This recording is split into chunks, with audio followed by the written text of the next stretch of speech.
Boa tarde, pessoal. Estamos em mais um sábado, mais um encontro, e vamos resolver primeiro os exercícios da semana passada, né?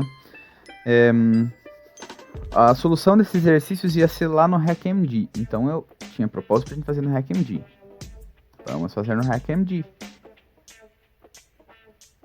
Alguém aqui teve dificuldade para fazer cadastro no site, para acessar ele? O cadastro foi sossegado. Beleza.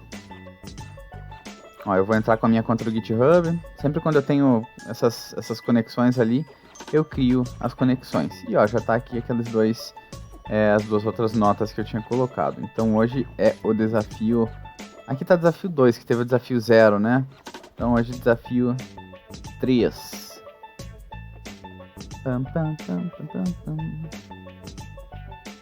Aí o legal é que a solução já fica com um link pronto para todo mundo. Eu consigo passar e colocar até na descrição do vídeo as soluções. Por algum motivo tá um pouquinho mais lento hoje, mas tudo bem. Então vamos lá. Desafio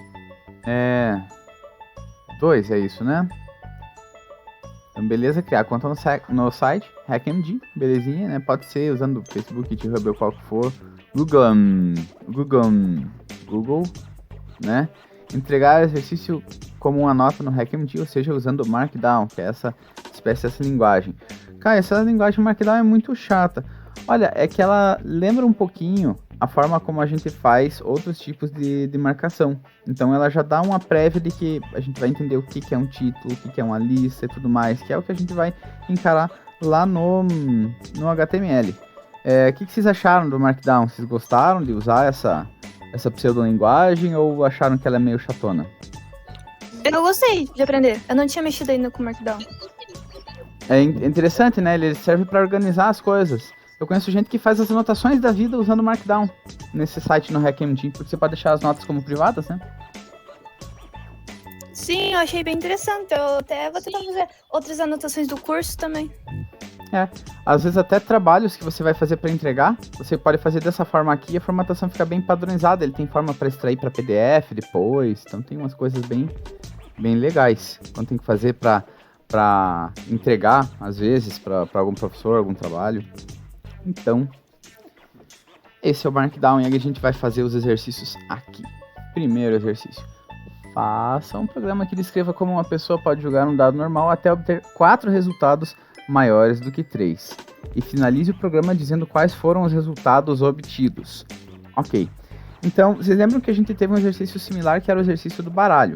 No baralho eu sabia quantas cartas tem. O baralho tem 52 cartas. Então, eu poderia só repetir o código até que ele chegasse nas linhas.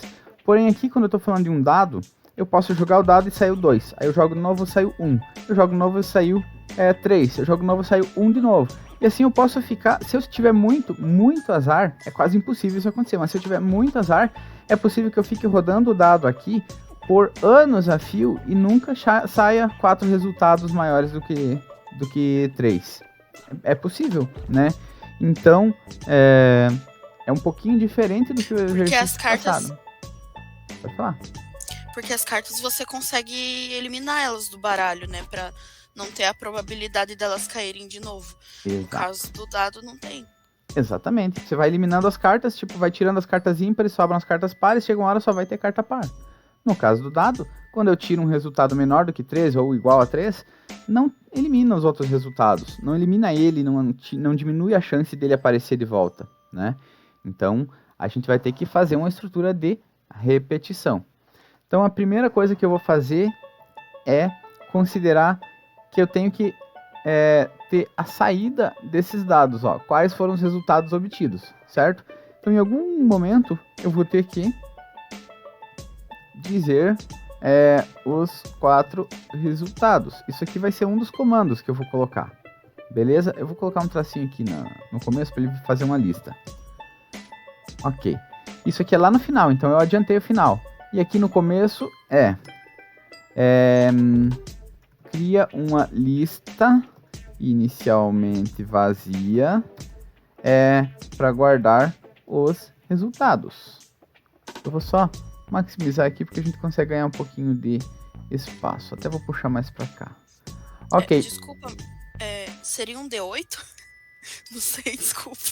Não, um dado normal. Um D6. É que os termos um D6, um D8, etc, eles só existem dentro do nicho do RPG mesmo, né? Quando a gente fala um dado, se eu pesquisar no Google, só um dado D6. Mas a gente vai encontrar os dados de 8, de 12, de 20 em algum exercício, porque em algum momento eu vou colocar, pode ficar tranquilo. A gente vai ter que fazer exercício com esses dados estranhos mesmo.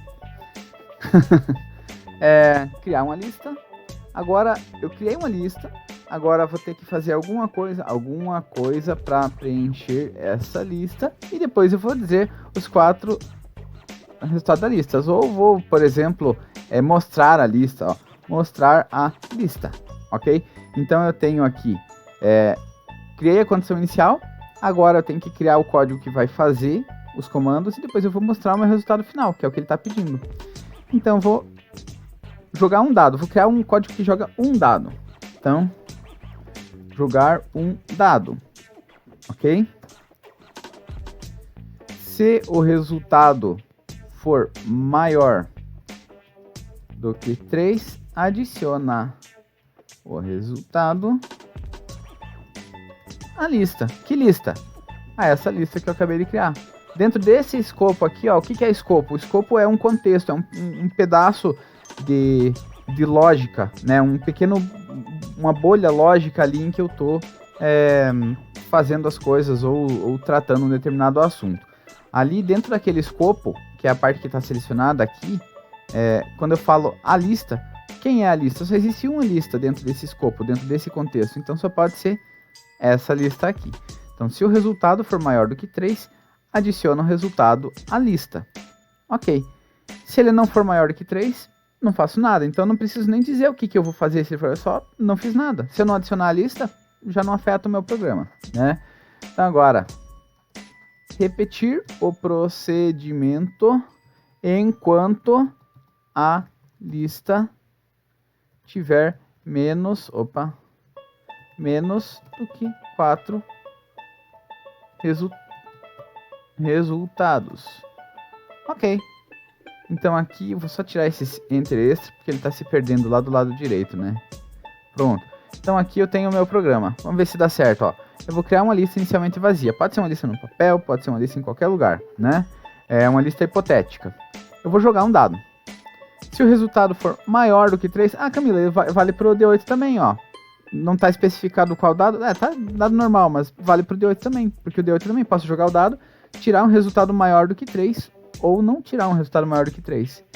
Se o resultado for maior do que 3, eu adiciono a lista. Então eu joguei o dado, saiu 2. É maior do que 3? Não. Então eu não vou adicionar a lista. O que eu vou fazer? Nada. Vou para o próximo passo. O próximo passo tem repetir o procedimento enquanto a lista tiver menos do que 4 resultados. Aqui eu tenho uma ambiguidade. Porque eu falo procedimento, mas não diz o que. Daí repetir o procedimento, daí ele volta lá no começo e cria uma nova lista vazia. Então você vê que está ambíguo, né? Não está totalmente claro. Então, o que eu faço para resolver a ambiguidade? Eu tenho que dizer exatamente o que ele tem que repetir. Então, nesse caso, eu vou fazer assim. Ao invés de uma lista normal, eu vou criar uma lista ordenada. Uma lista que tem números. Então, repetir 2 e 3. Agora eu disse exatamente quem que eu quero que repita. Vou até colocar, ver se eu coloco em negrito aqui. Repetir 2 e 3 enquanto a lista tiver menos que 4 resultados. Ok? Então, eu executo esse passo aqui, crio a lista. Jogo o dado, se o resultado for maior do que 3, eu coloco na lista. Se ele não for, eu vou para o próximo comando. Se ele for maior do que 3, eu adiciono na lista e aí vou para o próximo comando. Se não, eu só vou para o próximo comando. Repetir 2 e 3. O que eu faço? Vou jogar o dado de novo. E se ele for maior, repito.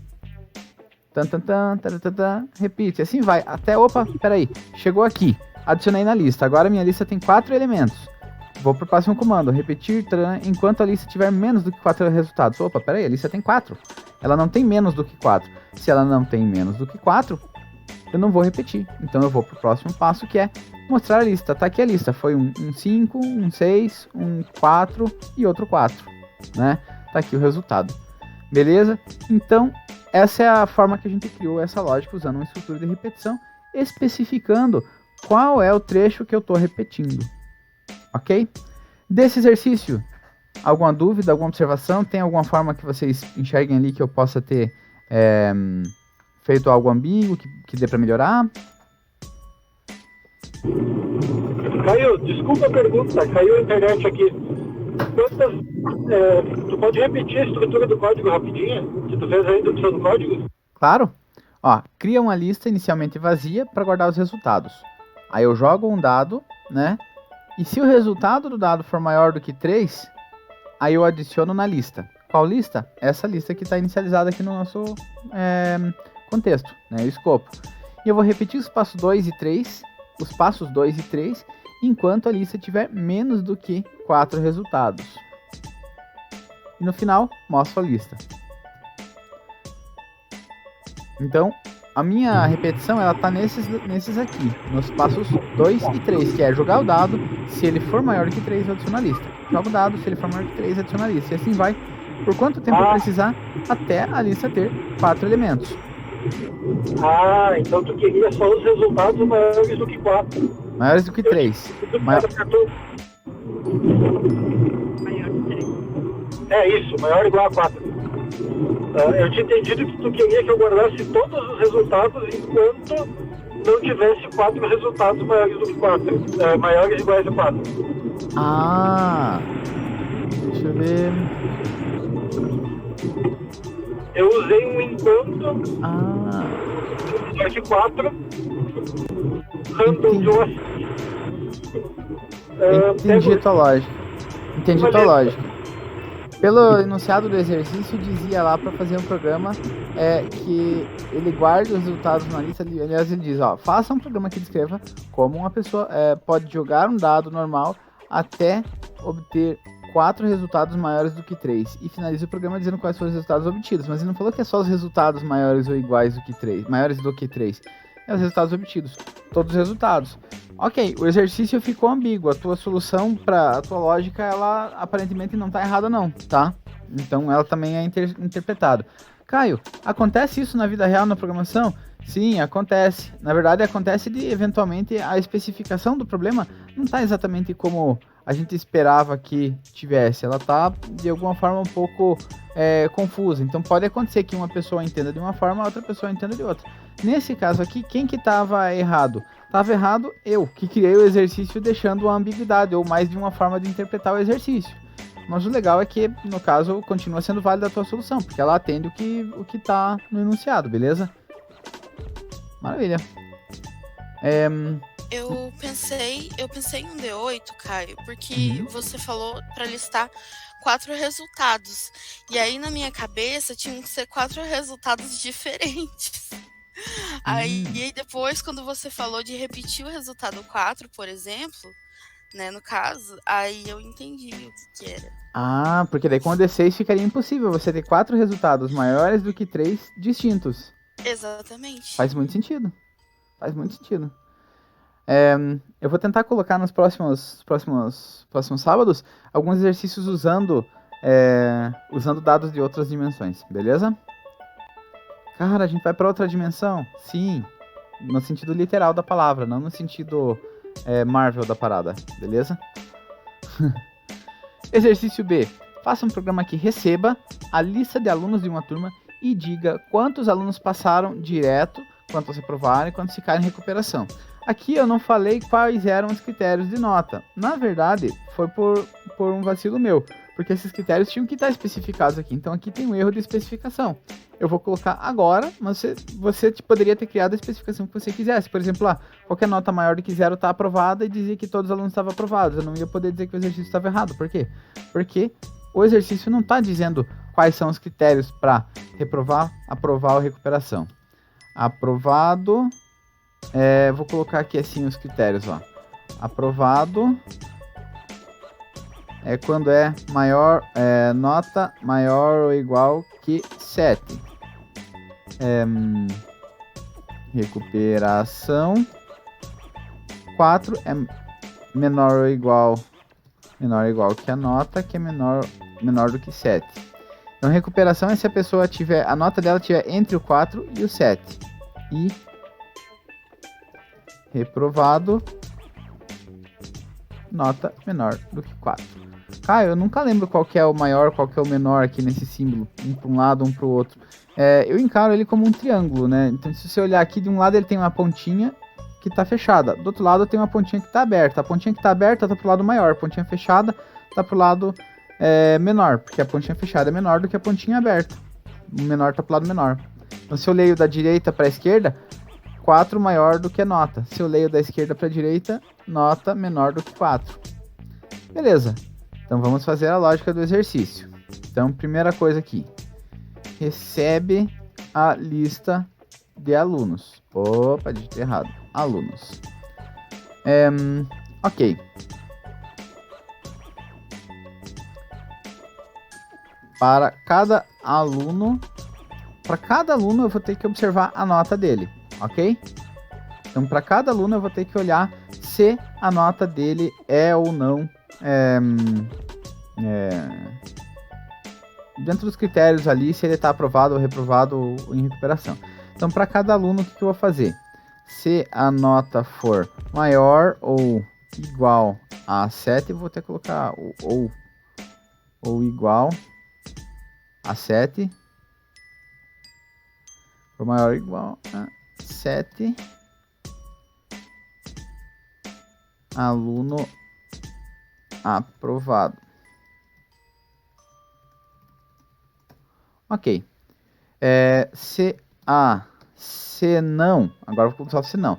Se ela não for, se ela não for maior ou igual que 7, então vamos para o próximo patamar, que é o 4. Lembra que a gente tem algumas ambiguidades ali, né? Então eu posso colocar, se ela não for maior ou igual que 7, né? Então, se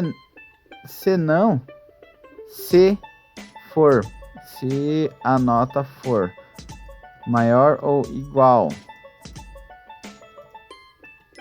a 4. Pergunta, vamos lá, para vocês.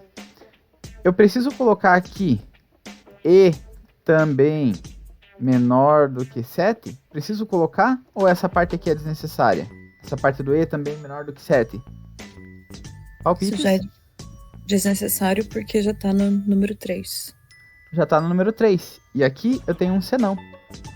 Então quer dizer que eu só vou entrar nessa verificação aqui se essa 3 aqui for falsa, se essa verificação do 3 não for verdadeira, né? Portanto, ela já vai, se chegou até aqui, ela já é menor do que 7, com certeza. Então, se a nota for maior ou igual a 4, recuperação.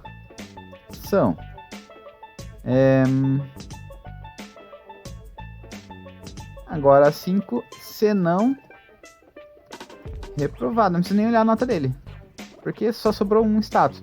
Só que agora a pergunta é, eu tenho que dizer quantos reprovaram, quantos ficaram em recuperação e quantos passaram direto. Então eu tenho que guardar uma lista com essa informação.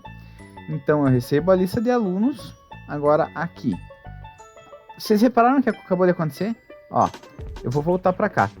Ah, ele não desfaz. Deixa eu voltar aqui. 2, 3, 4, 5. Eu tô aqui no item 1 e eu vou dar um Enter. Ele já vai empurrar os números de todos os outros e vai colocar um novo item 2 aqui. Ó, o Word também faz isso, Caio. Ah, faz, só que o Word é mais chatão. E o Word você precisa instalar, né? Esse aqui você tá usando ele direto aqui. Pro básico ele cumpre muito bem. Vamos lá. Isso é melhor que o Word? Não, não é. Vamos lá. Recebe a lista de alunos. Eu tenho que agora guardar a quantidade, a contagem dos que passaram direto, dos que reprovaram e dos que ficaram em recuperação. Então eu vou colocar aqui, iniciar contagem do 0 para...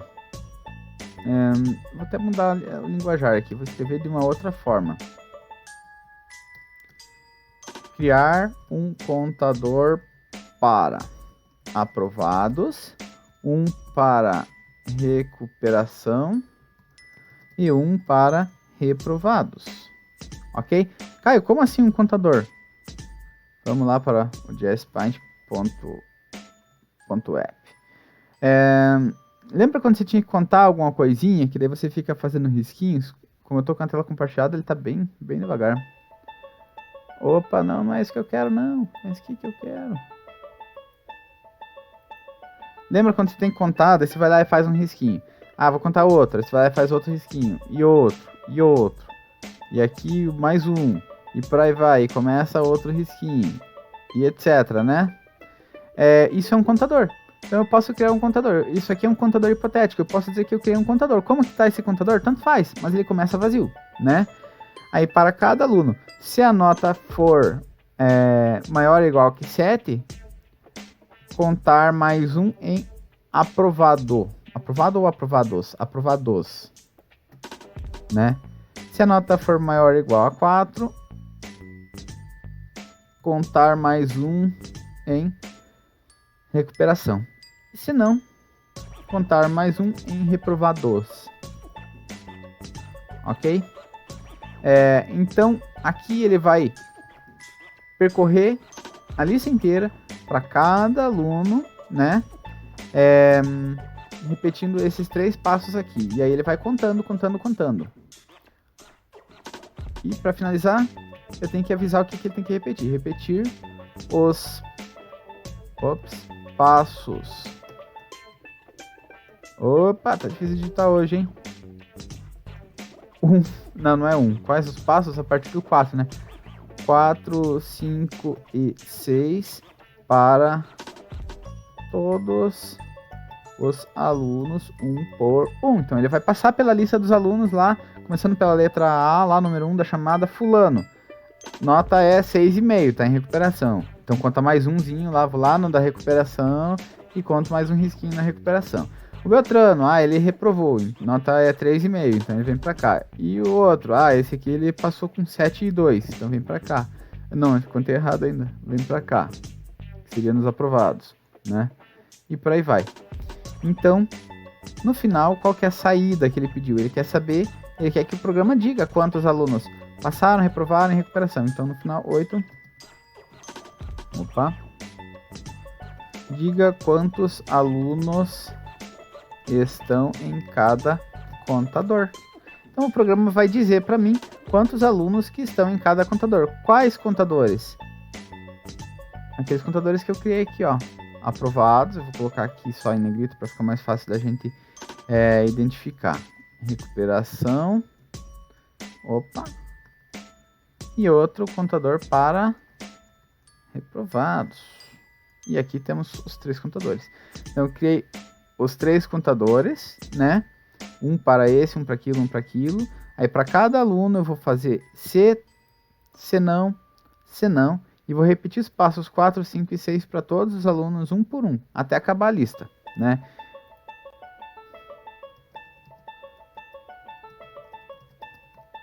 Até acabar a lista. Agora, pergunta. Alguém sabe me dizer qual a diferença entre a repetição de cima e a repetição de baixo? Do exercício A para o exercício B?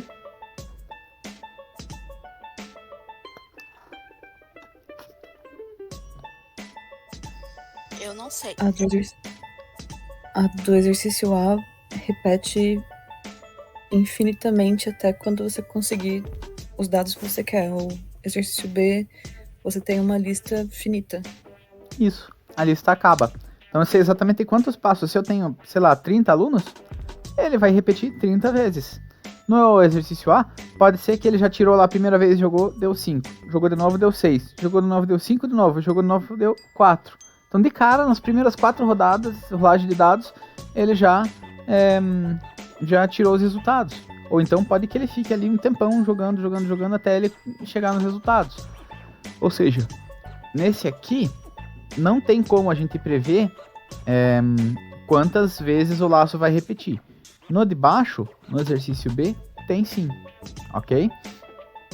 E exercício C aqui, vamos lá. Pera aí, sobre o exercício B, alguém tem alguma observação, alguma dúvida ainda? Você tá falando para repetir 2 vezes, então... Se diz aqui e para cada aqui. aluno...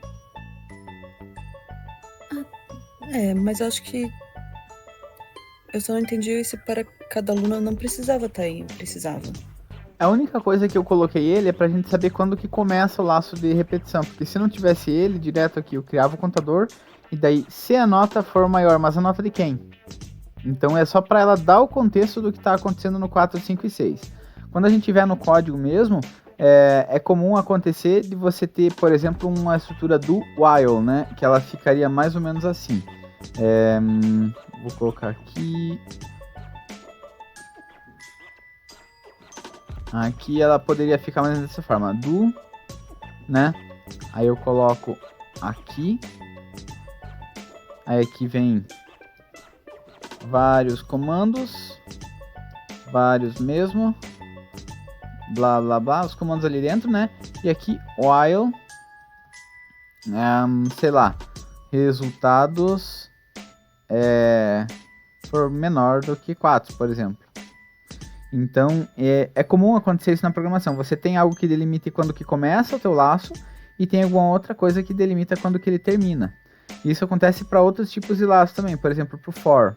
For item of lista no JavaScript. Daí, né? Então, eu tenho essa chave aqui indicando quando que começa e eu tenho essa outra chave indicando quando que termina. Ok? Então, eu sei quando que começa e quando termina o laço de repetição. E aqui dentro, tudo aqui vai se repetir para a lista toda. Então é mais ou menos esse objetivo ali. Vocês acham que ficou confuso colocar daquela forma? Dá pra gente tentar uma outra forma de colocar aquilo ali. Não, tá bem, tá bom. Tranquilo? Só um comentário mesmo. Beleza. E então vamos para o exercício C. Faça um exercício que receba uma lista de passageiros com a idade de cada passageiro. A passagem custa R$100 para passageiros com 7 ou mais anos de idade, custa R$50 para passageiros com 2 a 6 anos de idade e abaixo de 2 anos não paga passagem. O exercício deve dizer qual o valor total em dinheiro arrecadado com as passagens. Ok, esse aqui vai ser um pouquinho mais, eu diria, crítico, né? Porque a gente está querendo ver o quanto que a companhia vai receber de grana. Então vamos lá, recebe, a gente tá usando a outra lá, recebe a lista de passageiros. Eu vou usar o mesmo modelo do anterior, né, mas só pra gente ter quando que é o laço, quando que a repetição começa e quando que a repetição termina, beleza? Mas aqui ele tá pedindo para eu dizer o valor total, né? Então vou começar aqui,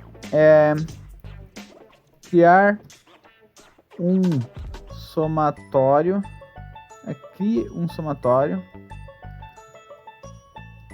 inicialmente 0 para receber os valores. O que é um somatório? É uma conta de mais. Então ele vai criar aqui uma conta de mais, que inicialmente está 0. Então é literalmente o que eu fiz. Eu fui lá e criei uma anotaçãozinha aqui que eu vou começar a fazer a conta. Beleza, começa em quanto? Calma, que ainda não pegou nenhum passageiro. Ok, então estamos em R$0. Esse primeiro passageiro vai dar R$100, então R$100. O segundo, esse é criança, então é 50. Opa, digitei errado. 50. E aí o somatório é o quê? É o total disso, então reais 150. Aí entrou mais um adulto. Aí aqui o somatório passa a ser 250. O somatório é aqui, ok? Tem uma outra forma de dizer isso de uma maneira um pouco mais amigável, talvez. Crie uma lista de valores. Valores financeiros, valores em dinheiro, né?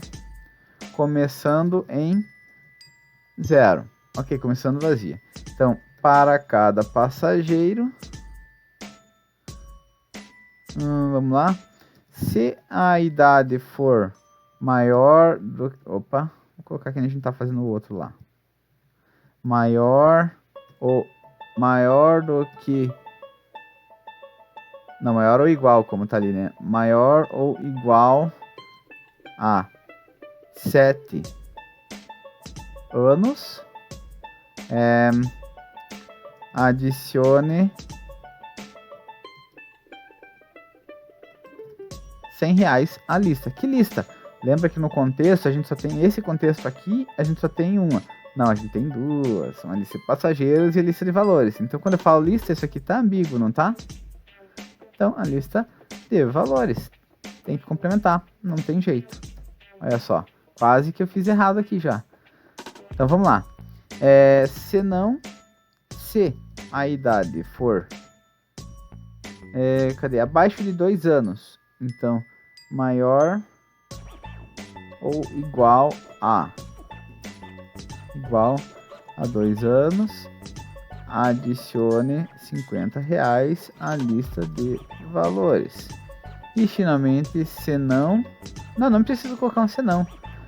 Se não, adicione R$0, ou seja, não importa. Então eu não vou colocar, né? 6... Não, o passo 6 é: repita os passos 4 e 5. Opa, faltou um. 4 e 5 para... Por que não fez o negrito? Não entendi. Fez sim. Para... como que eu coloquei na outra? Para todos os passageiros, um por um, até acabar a lista. E o final é: diga o valor total. Diga o valor. Diga quanto deu a soma dos valores da lista de valores. Ficou estranha essa frase, né? Não ficou? Só eu que achei estranho? Eu achei ok. Dá pra entender, né? Mas ok. Recebe a lista de passageiros, aí ele cria uma lista de valores financeiros. Para cada passageiro, ele olha a idade. Se ela for maior ou igual que 7, adiciona R$100 à lista de valores. Se não, adiciona. Se for maior ou igual que 2, adiciona 50. Mas é maior ou igual ou é apenas maior que 2? Vamos ver. Abaixo de 2 anos não paga passagem. 2 anos paga. Então, igual a 2 também paga. Maior ou igual a 2 anos, adicione R$50. E se não for nem maior do que 2 e nem maior do que 7, for 1 ano e meio, não entra nem no primeiro caso, nem no segundo caso. Portanto, eu não somo nada no valor das passagens, né? No valor total. E aí, acabou. Repete esses passos para todos os passageiros. E no final eu tenho já uma lista com todos os valores. Eu somo os valores e tenho os resultados. E fechou esse exercício. Ok? Esse link aqui, daqui a pouco eu já mando pra gente lá no grupo. Então ele vira o link que vai ter, digamos assim, uma proposta de solução para os desafios do desafio 2. Beleza, pessoal? Beleza. Maravilha. Agora a gente vai chegar na última estrutura. Opa, pode falar. Não entendi. Ok. Então...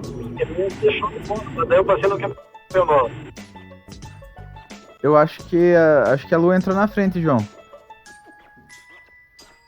Beleza. Eu não consegui entender o que ele falou. Se alguém entendeu, me ajude. Eu também não entendi. Faz parte. Eu disse que eu fui responder que tava ok. Aí eu... Beleza. Tranquilo. Então tá joia. Esses exercícios aqui, depois eu passo o link para poder comparar, mas teve bastante gente que não me mandou desse exercício aqui, então faço ainda, dá tempo, e depois eu vou passar, quando a gente fechar os exercícios do 1 até o 4, eu vou passar um pouco mais comentado sobre cada uma das soluções para cada um, beleza? E também esse de hoje vai ser a última das vezes que a gente está usando essa linguagem apenas descritiva aqui. Depois disso a gente vai entrar em linguagem mesmo, né? E essa linguagem vai ser o JavaScript, beleza? Então deixa eu só puxar aqui, cadê? Aqui. Muito bem. Então agora vamos conversar a respeito de uma outra... Eu acho que GitHub eu não vou colocar não, vou deixar o GitHub pra gente falar num dia só sobre GitHub, porque senão eu até demorei um pouco demais aqui na hora dos exercícios, então eu vou puxar o GitHub no próximo sábado. Agora, a gente tem o seguinte. O objetivo agora é a gente encontrar a última das estruturas que é importante a gente conhecer. Claro, tem várias estruturas importantes, mas nessa etapa, para esse grau de aprofundamento, é a última das estruturas. A gente já viu como que a gente faz a estrutura de código, lógica, colocando as coisas, com o exemplo lá do achocolatado e de passar manteiga no pão. A gente já viu o exemplo de chave condicional, né, de estrutura condicional. Se tal coisa for verdade, vai para esse caminho. Se não, vai para aquele outro caminho, né? A gente viu a estrutura de repetição, que foi esse caso aqui, ó. Eu coloco um comando que ele vai dizer para eu repetir um determinado conjunto de passos, né, por um certo tempo, ou até uma certa condição ser atingida. E hoje a gente vai ver reaproveitamento de código, que é o que a gente chama de funções. Então, primeiro, o que é uma função? É um pequeno trecho de código, um conjunto de linhas, de comandos e tudo mais, que você pode querer reaproveitar, né? E aí você reaproveita ela e você guarda, encapsula ela com um nome. Você dá um nome para aquele trecho de código lá, que tem um conjunto de cálculos, e toda hora você sempre vai executar aquele mesmo conjunto de cálculos. Então eu vou usar agora um exemplo de mais ou menos como que era para você fazer uma retirada bancária há 50 anos atrás, antes da era da computação, tá? Mais ou menos assim. Eu vou só colocar um exemplo aqui. O cliente entra na agência, ok? Ele entra na agência bancária. Aqui não está em Markdown. Markdown. Eu vou criar aqui numa nota, já que estamos em Markdown, eu vou criar tudo aqui no HackMD, beleza? Então, vamos lá, deixa eu voltar, vou criar uma anotação nova. Só para dar o contexto, o objetivo é o cliente entra, daí ele vai fazer uma retirada, só que aquela não é a agência dele é outra agência, né? Então, eu vou colocar um exemplo de código aqui. Estou criando uma nova, que hoje é a aula, seria o número 4, né? Eu vou trocar a numeração para começar em 0. Programação a gente tem que fazer contagem a partir do 0. Cadê? Então tá joia. O objetivo é o cliente entrar na agência, ele fazer uma retirada num valor X, né? E essa retirada ele tem que ter saldo, mas essa não é a agência dele. A agência dele é uma outra agência em outra cidade, ok?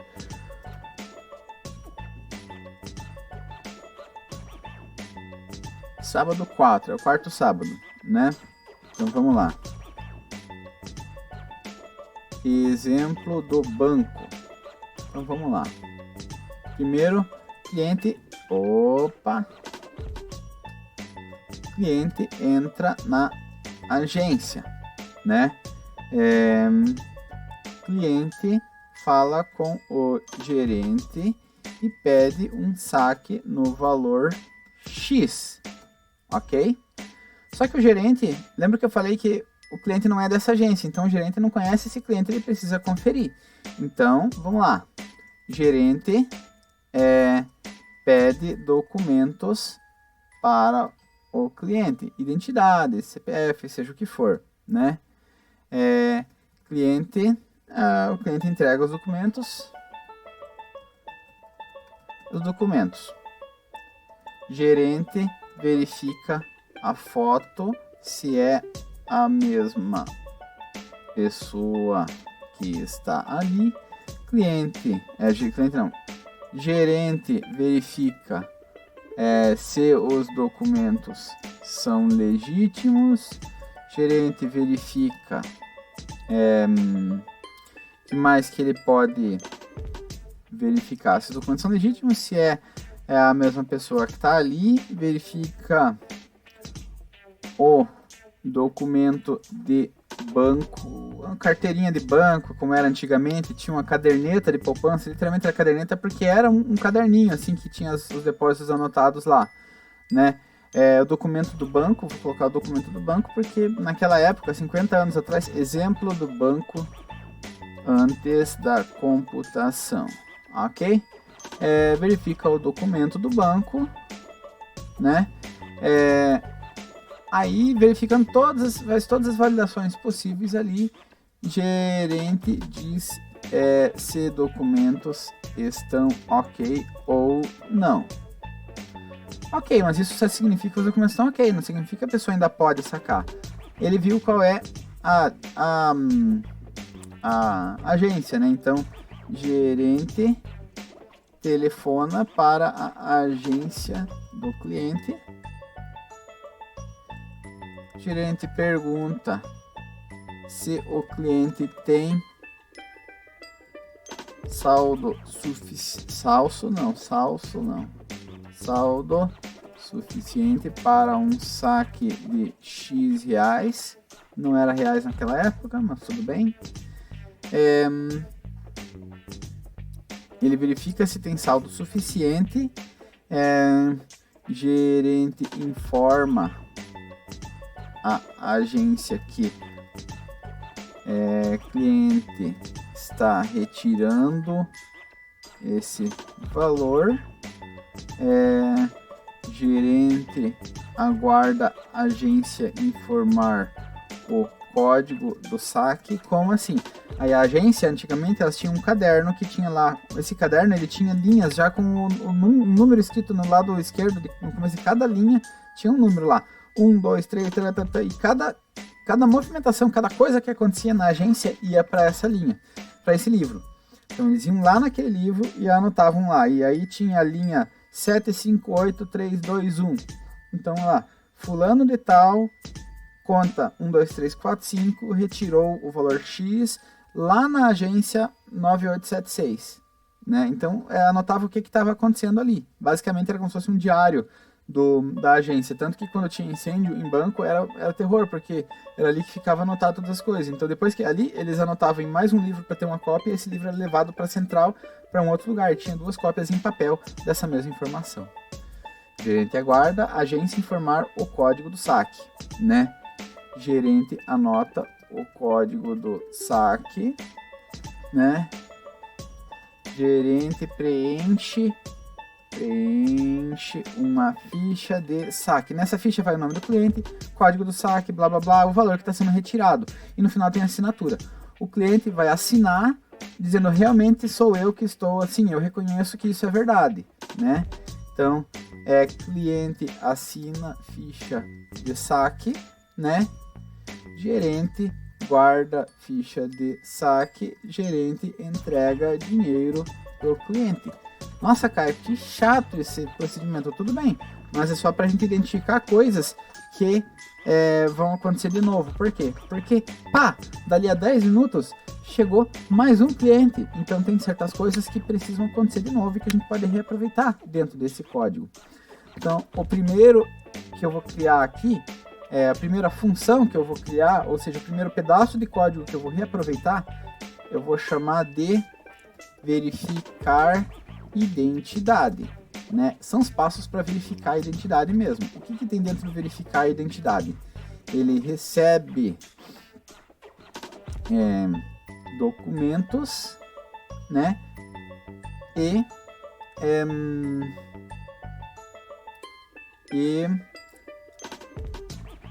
não dá para dizer uma foto da pessoa porque a pessoa está ali na frente e permite ver o rosto de uma pessoa, beleza? Aqui dentro eu vou ter todos esses passos aqui. Então ele recebe os documentos, o gerente verifica a foto aqui. Então aqui verificar se a foto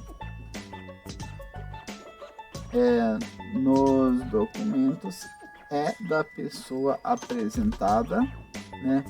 Recebe documentos e uma pessoa. Vou colocar assim, uma pessoa. Porque a pessoa tá ali, ele recebeu a pessoa, seja bem-vindo e entra aqui, né?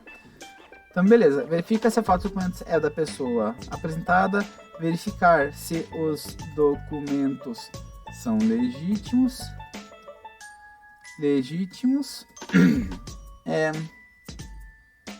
Cadê?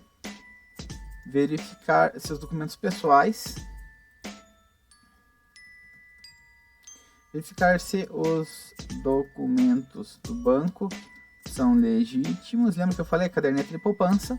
E finalmente dizer ok ou não ok. Então, no final, esse trecho de código vai executar somente esses passos aqui, ó. E vai dizer se está ok ou não. Ele substitui isso aqui. Cadê? O cliente entrega os documentos. Pan. Gerente executa. Vou colocar em caixa alta. Verificação de identidade. Executa. Verificação de identidade. Posso tirar esses passos todos aqui, ó. Ok? Então, o gerente executa a verificação de identidade. Então, quando eu digo que o gerente executa a verificação de identidade aqui, eu estou dizendo que ele vai executar todos esses passos aqui. Quando ele terminar o último desses passos aqui, né? Aí que ele vai continuar daqui para baixo. Então, vamos lá.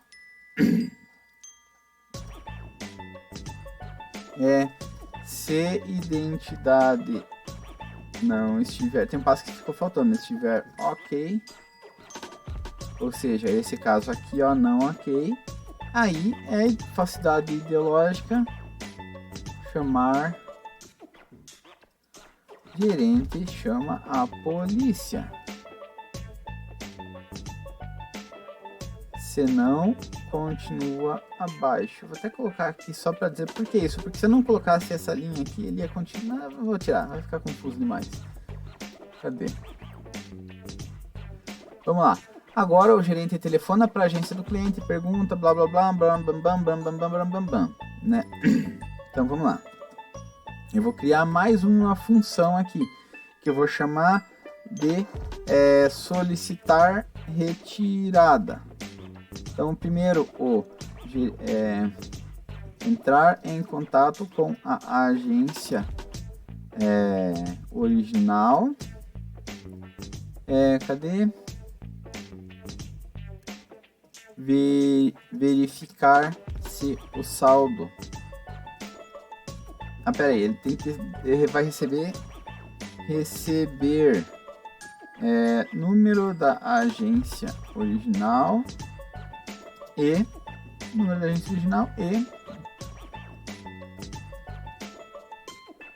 dados do cliente e valor desejado. Verificar se o saldo é suficiente para retirar o valor desejado. Aguardar. Cadê o... Aguardar o código do saque.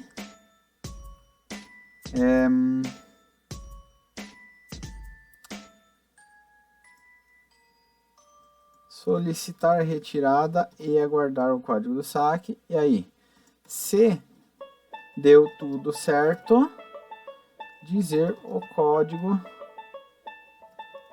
do saque. Se não, dizer que não deu certo. Então essa função aqui, ela pode ter duas formas de saída.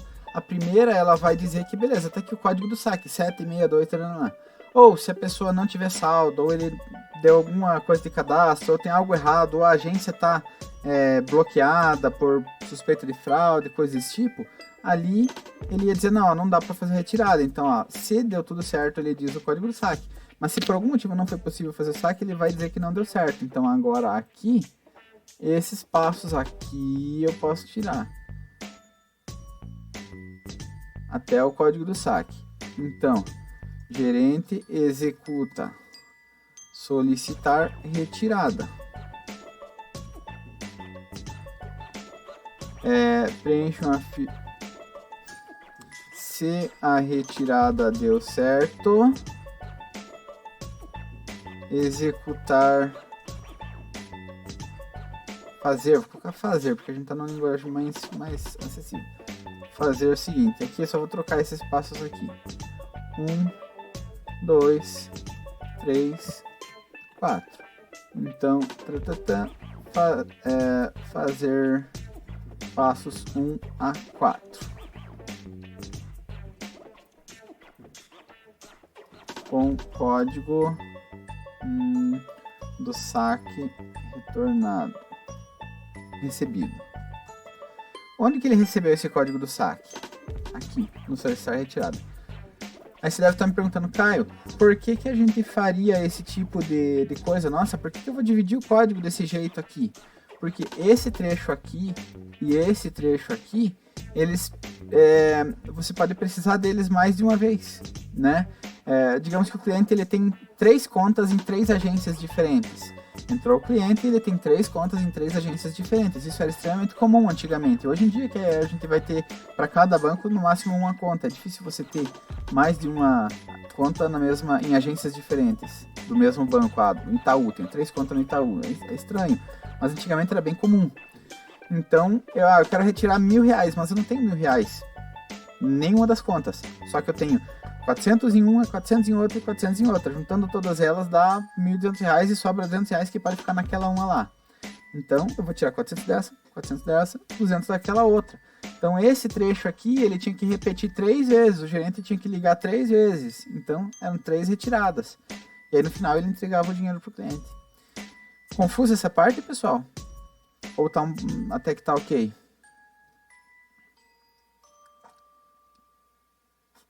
Pra mim tá ok. Sempre que a gente tem um código que talvez valha a pena repetir, a gente vai colocar ele nessa forma, ok? Então, o que é uma função? Uma função é um pequeno trecho de código que vai receber alguma coisa, vai executar algum conjunto de passos e no final ele vai retornar alguma outra coisa, né? E só isso. Caio, a gente já fez função? Na prática, sem querer, a gente já fez função, sem perceber. Por quê? Porque aqui, deixa eu só carregar que eu não estava com ele aberto. Desafio 2.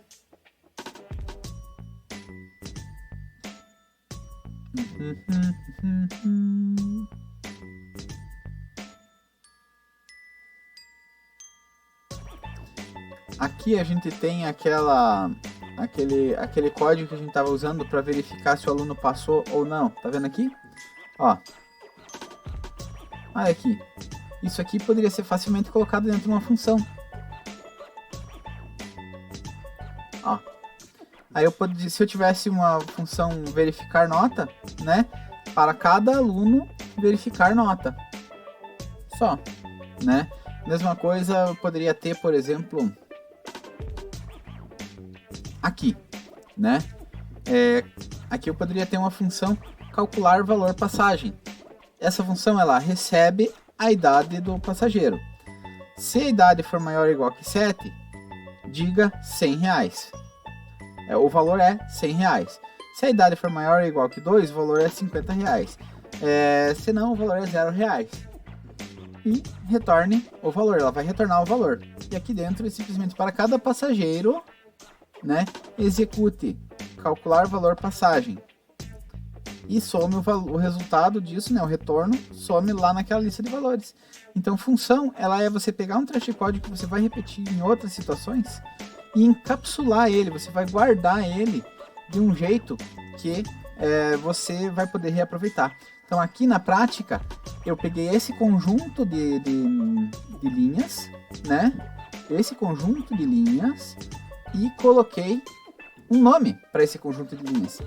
Então sempre que eu quiser executar esse conjunto inteiro de comandos, eu chamo apenas um nome. Esse nome que está aqui, ó. Então eu chamo esse nome ali e ele já vai executar todo esse conjunto de comandos que estão ali dentro. Se eu tiver que chamar várias vezes esse comando, eu vou lá e vou chamar várias vezes. Eu vou transformar isso aqui para ser um exemplo lá. Ó, do banco... Eu vou colocar aqui então. Cliente tem conta em 3 agências diferentes. R$400 em cada conta. E quer sacar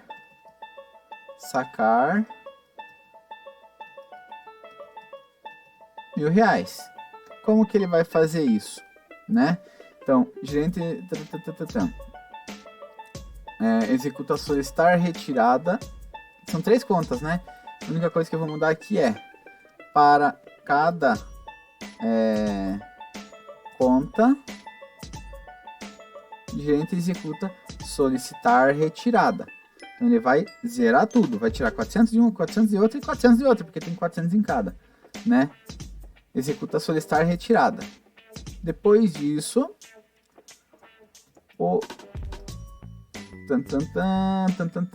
se a retirada der certo, fazer os passos 1 a 4.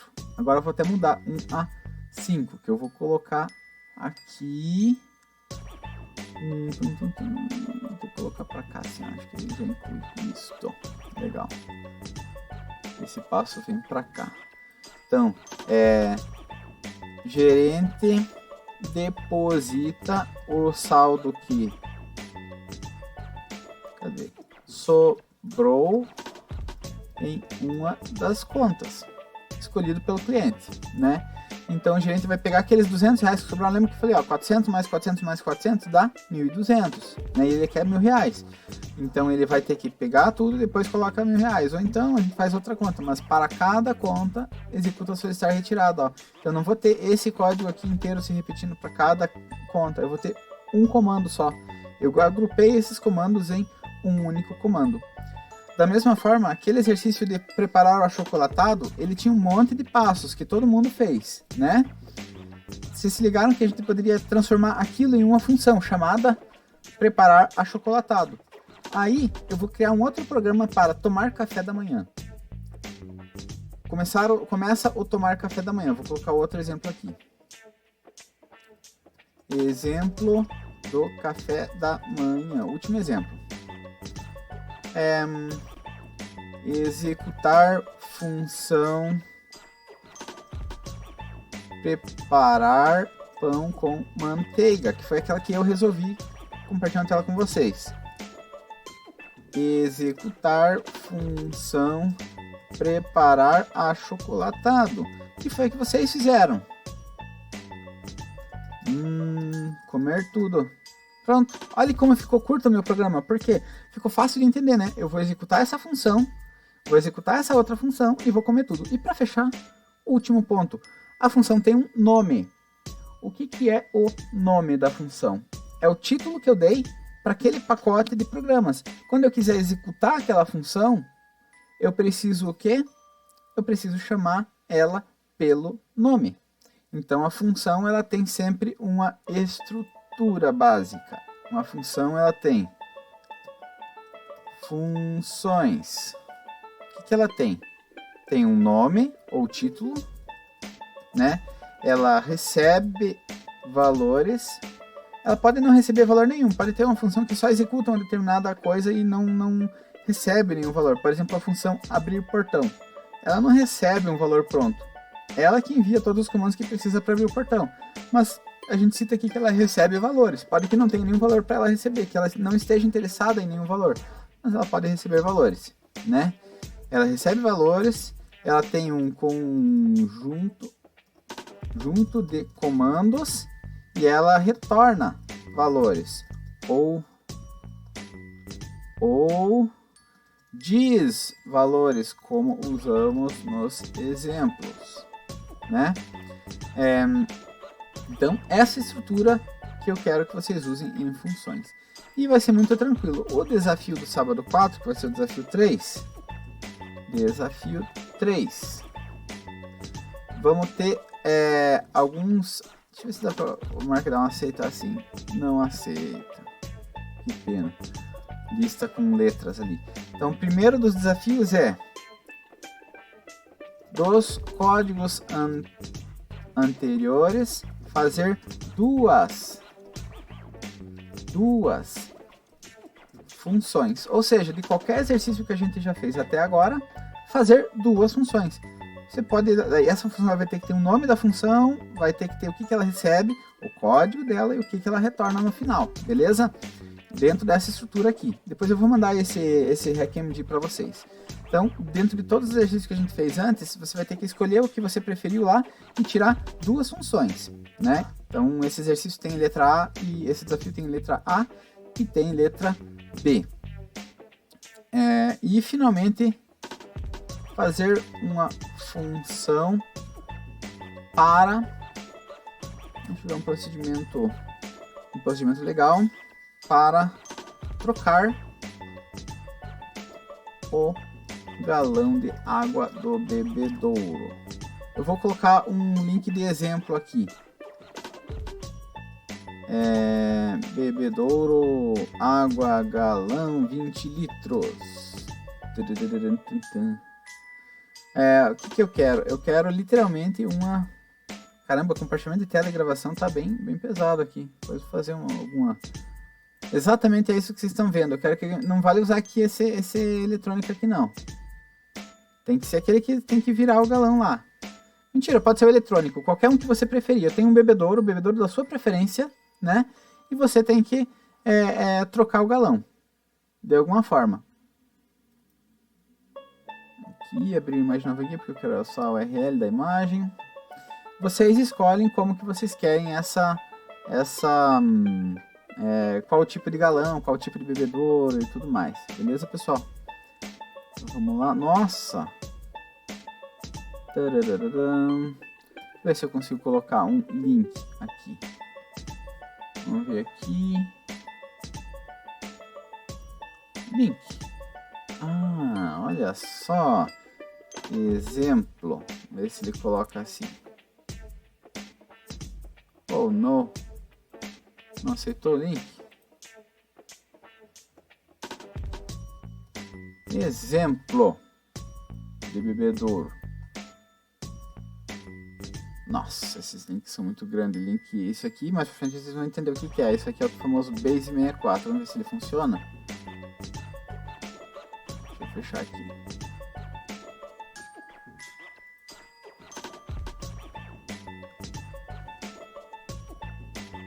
Ele não aceita Base 64, ele está carregando ainda. Tá, enquanto ele carrega, eu vou deixar ele carregando aqui. E eu acho que, a princípio, pessoal, é isso. Alguém não entendeu? Todo mundo entendeu qual que é o objetivo dos desafios? Sim. Beleza? Sim. Tranquilo? Então tá joia. Eu espero vocês no próximo sábado e aguardo as propostas de soluções do desafio.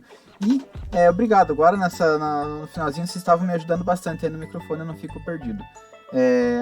Isso vai ser, acho que vai ser um pouco mais prático pra gente comunicar dessa forma. E quem estiver assistindo o vídeo depois não vai ficar perdido. Beleza, pessoal? Então, muitíssimo obrigado pela participação de vocês e até a próxima.